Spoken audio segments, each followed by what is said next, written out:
Eris Siu runs a company called Single Grain, and in today's video, he's talking about the worst hire he's ever made. Let's check it out. Hey, my name's Eris Siu, and I'm the CEO of Single Grain and the co-host of the Marketing School podcast and the host of the Growth Everywhere podcast. So if you like podcasts, go ahead and listen, and if you like growing, go ahead and listen. So I'm going to talk about the worst hire I've ever made. So I can talk about first where I found this person. So this person was actually a referral from a very good friend of mine who runs a really cool company.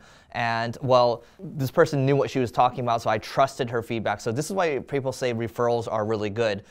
Most referrals are really good, but sometimes every once in a while you get burned. And sometimes you might burn other people with referrals because you might not have done enough due diligence, or sometimes things just might not work out.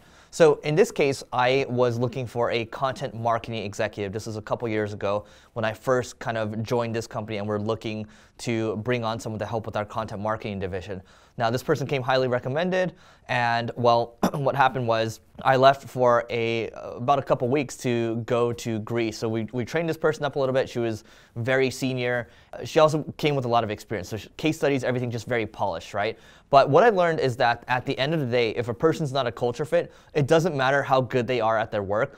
If they're not a nice person, if they're not a culture fit, if they're just not, they don't jive, they gotta go, right? So what I found was that even though that she did good work, she would actually end up gossiping behind people's back, and then she'd gossip behind my back too. But when I would approach her, she would have a very kind of, very nice face, and everything looks good and everything. What I found out was when I was gone, when I was traveling, she ended up yelling at a client during a client meeting, and we actually lost 4 clients because of this person, and then we lost 2 employees too. So I'm not going to blame everything on her. I actually have to blame everything on myself for, there's other variables in play too, but ultimately it falls on me as the leader of the company, because when a bad hire comes through, I'm not going to blame anyone else, right? It's the process at the end of the day.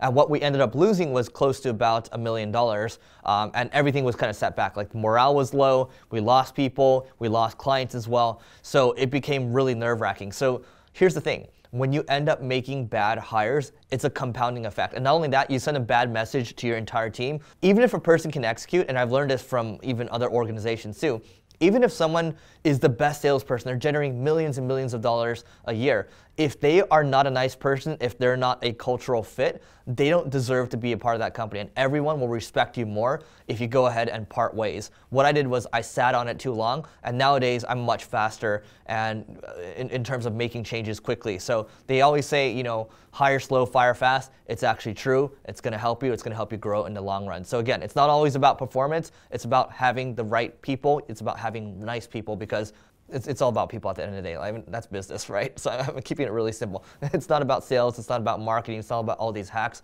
It's about people. That's what you got to know. So hopefully you enjoy this, and see you later.